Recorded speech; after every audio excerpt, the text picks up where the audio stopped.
Hello class, it's time for us to start our discussion on Chapter 19, Disorders of the Immune Response, and I'm happy to say that for the majority of this discussion, you can find the information in the actual chapter. So if you are a chapter reader and you prefer the book, well, you can refer to the book knowing that you're getting most of your content.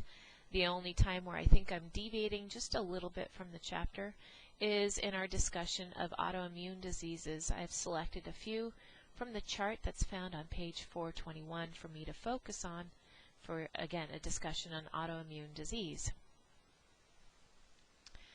Now, disorders of the immune response. Immune disorders or immunopathologies include immunodeficiencies, autoimmune responses, hypersensitivities, and transplantation immunopathology. Immunodeficiencies are genetic or acquired deficiencies that lead to a loss of immune function. Primary immunodeficiency disorders are going to arise from mutations or developmental conditions, and I'll talk about that in a little bit. I'll also distinguish from secondary immunodeficiency disorders. Autoimmune disorders occur when an individual makes autoantibodies or cytotoxic T cells against normal body cells or tissues. Examples would include type 1 diabetes mellitus, multiple sclerosis, lupus, and rheumatoid arthritis, and I'll be discussing many of those towards the end of our discussion. A hypersensitivity reaction is an overreaction to an antigen that is not harmful, or an immune response that cannot be turned off. So again, an overreaction to an antigen that is not harmful. Hypersensitivities are divided into 4 subcategories, and I will be discussing that. As far as transplantation immunopathology, I will not go into that because really it's not really an autoimmune disease, but it's kind of a blend between being sensitized to a foreign cell and then attacking a tissue that now is inside one's body. So just again, an overview of immune disorders. Immune disorders or immunopathologies include the immunodeficiencies, autoimmune responses, and hypersensitivities, as well as transplant immunopathologies. In the case of allergies and autoimmunity, the host cell tissues are attacked by an overreactive immune response that cannot distinguish host cells from foreign antigens. In the case of immunodeficiency disorders, normal immune function is underdeveloped, suppressed, or destroyed, leaving the host susceptible to recurrent fungal, viral, and bacterial infections. Immunodeficiencies, if we're going to focus on those right now, are genetic or acquired deficiencies that lead to a loss of immune function. Primary immunodeficiency disorders arise from mutations or developmental conditions present at birth. That means congenital, of course, or that arise during childhood. Examples that I will discuss include DiGeorge syndrome and severe combined immunodeficiency. Okay, so DiGeorge syndrome, that will be discussed later, but what I want you to keep in mind is that the severity and symptomatology is dependent on the disorder, and I'm going to tell you quite a few different primary immunodeficiencies and a select few secondary immunodeficiencies. And the severity, again, is going to be dependent on the disorder and the extent of the immune system that's involved. Just a quick review of our B cells and T cells. I'll remind you just very briefly that the immune system is divided into 2 basic arms. There's the innate and the adaptive immune system. And the innate immune system is what you're born with. They are non-specific immune responses. The innate immune system is going to consist of phagocytic cells like neutrophils and macrophages, natural killer cells, and complement proteins. This part of your immune system responds very rapidly to infections and in a non-specific manner. That means the phagocytic cells don't necessarily just react to a specific antigen. They can react to many different types of cells. The adaptive immune response, or acquired immune response, is composed mainly of your T and B cells and responds to infections more slowly, but they are very specific. The specificity of the adaptive immune response has evolved primarily through the ability of T and B cells to rearrange their receptors, in the case of T cells, and immunoglobulins, in the case of B cells, into billions of different combinations. And this diversification is going to allow the adaptive immune system to recognize billions of different epitopes on infectious organisms. Now, if you would like to review a little bit more about your innate and adaptive immune systems, you can read more about it in Chapter 17. In Chapter 17, I think there's a very nice couple of paragraphs found on page 350 and 351 that give a very general overview of the innate and adaptive immunity arms of our immune system. And just to go over a little bit about the adaptive immune system, specifically B cells and T cells, I just want to take a brief moment of something you should have learned in microbiology. MHC molecules, what does that mean? That means major histocompatibility complexes, and they're divided into two classes, Class 1 MHC and Class 2 MHC. So these molecules are very involved in self-recognition and cell-to-cell communication. The Class 1 MHC molecules are cell surface glycoproteins, and they are going to interact with the antigen receptor foreign peptide complex on a CD8 molecule, or a cytotoxic T lymphocyte. MHC1 molecules are found on nearly all nucleated cells in the body, and hence are capable of alerting the immune system to any cellular changes due to viruses, intracellular bacteria, or cancer. Again, if a cytotoxic T cell is presented with an antigen on a major histocompatibility type 1 protein, glycoprotein, it can react with a T cell receptor and activate that cytotoxic T cell, in which it would induce apoptosis in that cell. And again, we're talking about our personal eukaryotic cells infected by some sort of microbe, and we are expressing the microbes' proteins on our cell surface, and that allows our immune system to, if we could talk to it, it would say something like, hey, this is in us, come kill this cell. So yes, our cells are destroyed, but they're destroyed because they are infected. Okay, so what about the MHC type 2? Class 2 molecules are going to activate T helper cells. They are going to, the T helper cells recognize the complexes on the surface of antigen-presenting cells and become activated. An antigen-presenting cell could be a macrophage, a dendritic cell, even a B cell.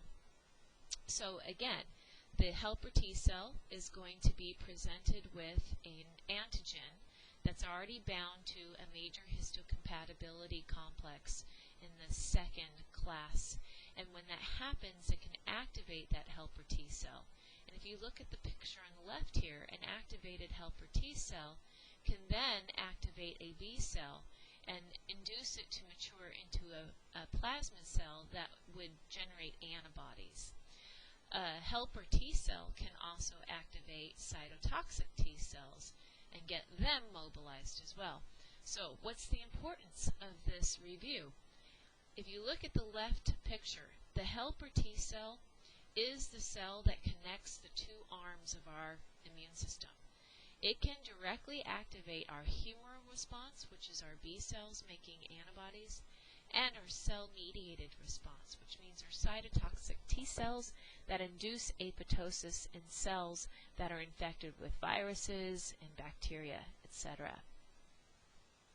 Let's talk about our first primary immunodeficiency known as transient hypogammaglobulinemia. Let's do that one again. Transient hypogammaglobulinemia of infancy. Hypo means too little. Gamma-globulin, of course, your IgGs.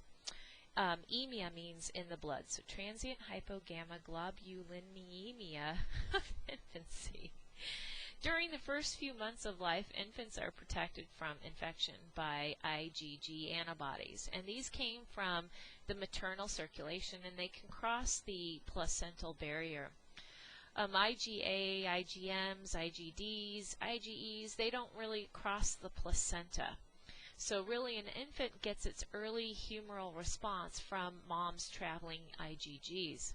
Now, an infant's level of maternal IgGs gradually declines over about 6 months, and along with this decline, the infant's immature humoral immune system should begin to function. As they're eating food and they're ingesting these antigens, their own B cells should be matured and start generating antibodies.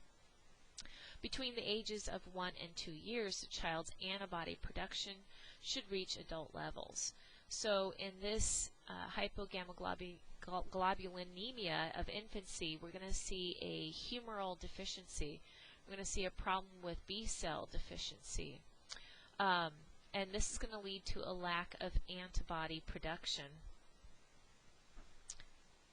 And basically, any abnormality that interferes with production of immunoglobulin-producing plasma cells can produce this type of immunodeficiency. Some infants may experience a delay in IgG production, but IgM and IgA levels are normal. So beyond 6 months of age, their IgM, IgA is okay, but their IgG is deficient. The total number and antigenic response of circulating B cells may be normal, but the chemical communication between B and T cells that leads to clonal proliferation of antibody-producing plasma cells seems to be reduced. The result of this condition usually is limited to repeated bouts of upper respiratory middle ear infections, and usually it resolves by the time the child is 2 to 4 years of age. So it just seems like a type of developmental delay for those B cells to actually proliferate into plasma cells. So I have up here a red X and a red circle to show where along the stage of B cell maturation we see transient hypogammaglobulinemia occur, and it's going to be in that proliferation stage where they develop into plasma cells.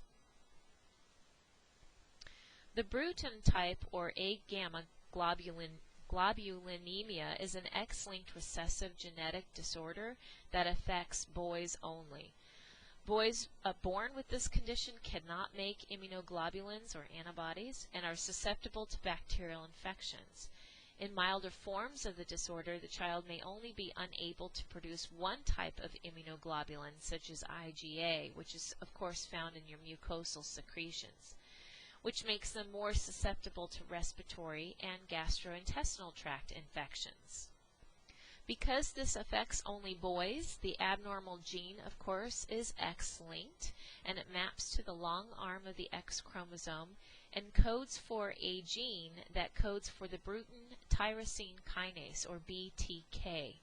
So this BTK appears to be necessary for pre-B cell expansion and maturation into surface immunoglobulin expressing B cells. Again, on my slide I have a big red circle with an X showing that we have a problem with pre-B cells maturing into B lymphocytes. Boys that are younger than 6 to 9 months typically are asymptomatic. Now, can you tell me why? I just told you on the previous slide. Babies for the first early 6 months or so are protected by their maternal IgGs. Now, what can we use to detect this agammaglobulinemia? We can use immunoelectrophoresis to detect it. And the reason we can do this, of course, is if we remember from my discussion about how we can analyze serum proteins using serum protein electrophoresis, and I showed you the different banding patterns for albumin and the alpha 1, alpha 2, beta 1, beta 2, etc., all those different bands.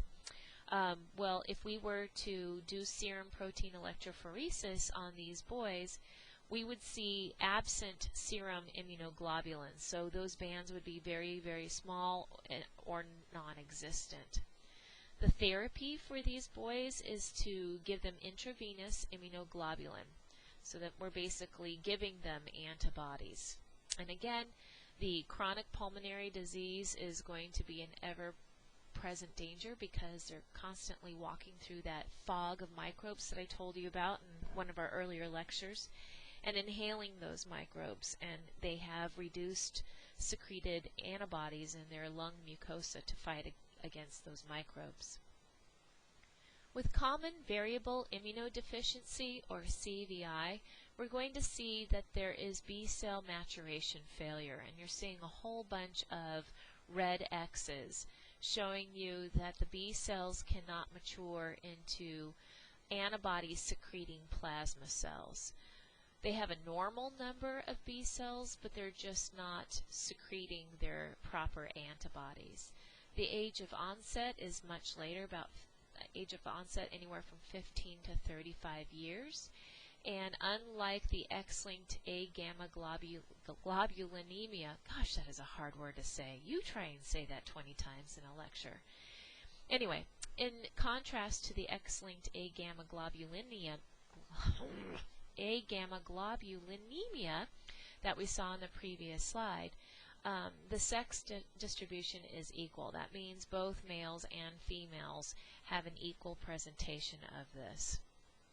So again, the B lymphocytes, when they're presented with the antigen, they fail to differentiate into antibody-secreting cells.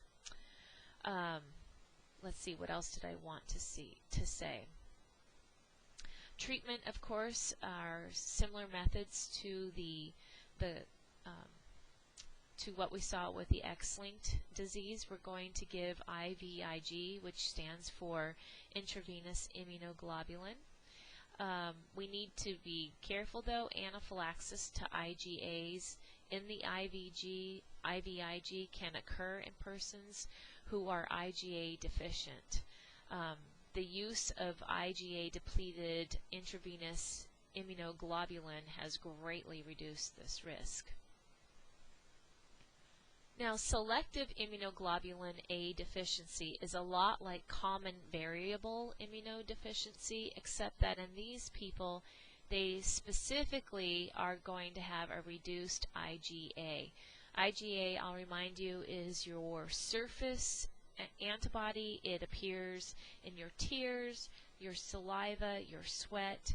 I was referring to the IgA when I was talking to you about infectious diseases and asking you why we first developed crying, and it's the tears that acted as an antiseptic. So if we were wounded, it caused great pain, the tears flowed and helped wash out the wound.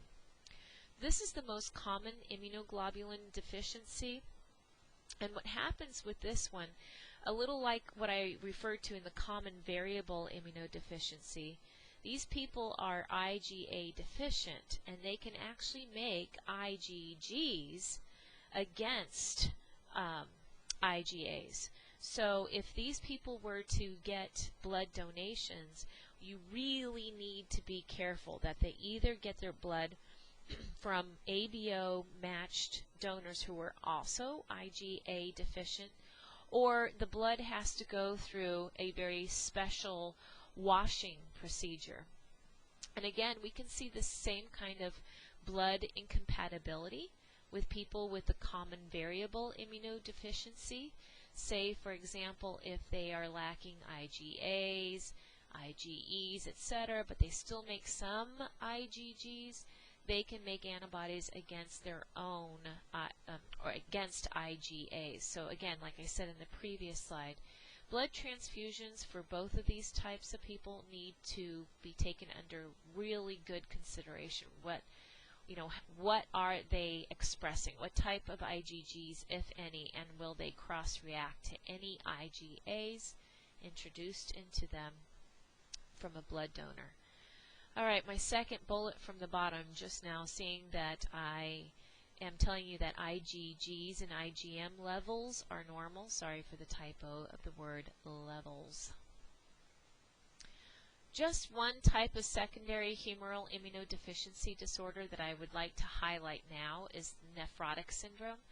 Of course, AIDS resulting from HIV infection would be another type of secondary humoral immunodeficiency disorder, but we're going to have a separate quote lecture for that. Actually, that's going to be a lot of you reading your text and looking at videos that I'm going to post for you and answering questions on your own.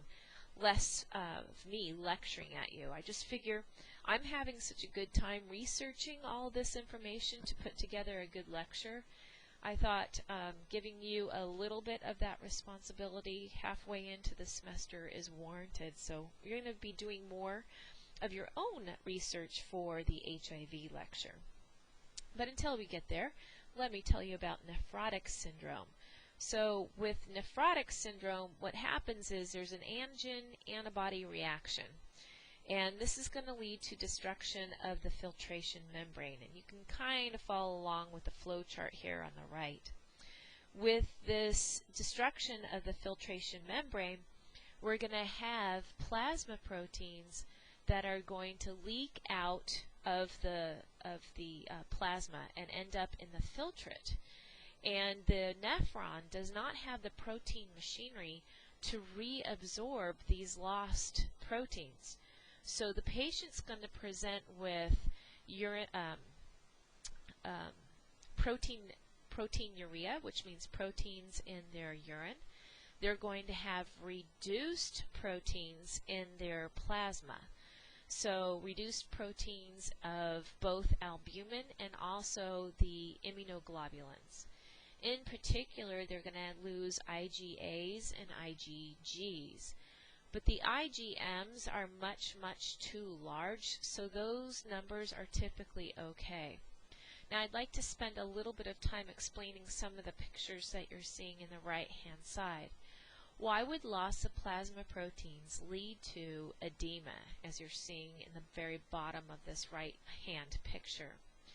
Well, albumin is the most abundant plasma protein. It's found in concentration known as 7 grams percent. That means there's 7 grams of albumin for every 100 milliliters of blood.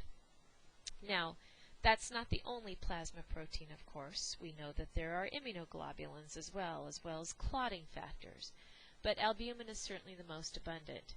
And it's also because it's the most abundant protein, it's also the protein that will provide most of the osmotic pressure. And if you go back to that wonderful part in your physiology class when you learned about hemodynamics and the 4 Starling forces at play across the capillary bed, you learned the 4 forces that contributed to filtration as the colloid osmotic pressure of the capillary bed, the colloid osmotic pressure of the interstitial fluid, the hydrostatic pressure of the capillary bed, and the hydrostatic pressure of the interstitial fluid. Now, of those 4 forces, 2 were the biggest. The 2 biggies were the capillary hydrostatic pressure, which forces fluid out of the capillary and into the interstitial space, and the colloid osmotic pressure in the capillary, which comes from primarily albumin and helps pull water back in from the interstitial space back into the capillary, so you don't have too much lost plasma fluid into the interstitial space as edema. So these 2 forces were antagonistic to each other.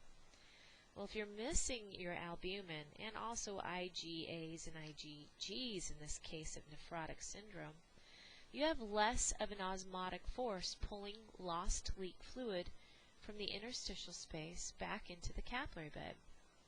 And so babies with this syndrome end up with edema. And here's a nice little picture of this baby. He looks like he's just a chunky, healthy baby, but really he has a lot of edema. So that is a classic sign of nephrotic syndrome. Moving on to cell-mediated or T-cell immunodeficiencies. just to remind you, T cells are functionally divided into two subtypes, your CD4 helper cells, which really are the cells that unite your two arms of your immune system, your humoral and your cell-mediated immune response. And your other class is your CD8 or cytotoxic T cells. Together, these two subtypes are going to protect your body against fungal, protozoan, viral, and intracellular bacterial infections. They can also destroy cancerous cells. And like I said before, I can't emphasize this enough. Your helper T cell is going to be the cell that unites your B cell response with the antibodies along with your cell-mediated response, which means your cytotoxic T cells. Your helper T cell literally can act as an antigen-presenting cell to mature the B cell and mature the cytotoxic T cell. Okay, so having T cell immunodeficiencies obviously is going to present with extreme problems. Let me just correct myself there. I said that helper T cells were antigen-presenting cells, and that is most certainly not the case. So let me back up, slow down, and do it again. Helper T cells are going to be stimulated when the antigen is presenting to the helper T cell by an antigen-presenting cell, say like a macrophage or a dendritic cell, shown here in yellow. So the antigen is going to be bound to the antigen-presenting cell's major histocompatibility 2 complex. After the antigen receptors on the CD4 helper T cells recognize that antigenic peptide along with the class 2 MHC, the T cells are going to become activated, and they're going to produce cytokines to further stimulate and direct the immune system. In humoral immunity, activated CD4 helper T cells trigger B cells to proliferate and differentiate into a clone of plasma cells that produce antibody. And this activation process takes about 1 to 2 weeks, but once generated, detectable antibody continues to rise for several weeks. Recovery from many infectious diseases occurs during the primary response, when the antibody concentration is reaching its peak. Now, also T cells can activate cytotoxic T cells, in which case when they are activated, the cytotoxic T cells can then induce apoptosis in infected cells. So T lymphocytes, of course, arise from bone marrow stem cells, but unlike B cells, T cells are going to migrate to the thymus for their maturation. And in the thymus, the immature T cells undergo rearrangement of their genes needed for expression of a unique T cell antigen receptor. This is going to be similar to a B cell receptor, but we call it a TCR or T cell receptor. Anyway, the cytotoxic T cell is going to use this receptor to recognize an antigen on the major histocompatibility complex type 1. This complex can be further stabilized by activation of the CD4 molecule in the helper T cell, and basically it's going to lead to maturation of T cells. The mature T cells are going to migrate to the peripheral lymphoid tissues and therefore attack their antigen that they are specific for. So to get back to these primary immunodeficiency disorders for T cells, obviously children with defects in this branch of the immune response, their helper T cells and cytotoxic T cells are gravely impacted. And as such, these children rarely survive beyond infancy or childhood unless they can somehow reconstitute their immune response by giving bone marrow transplant. For children with fatal forms of T cell defects, transplantation of thymic tissue or major histocompatibility complex compatible bone marrow is the current treatment of choice. And I'm going to discuss this further in the next slide when I talk about DiGeorge syndrome.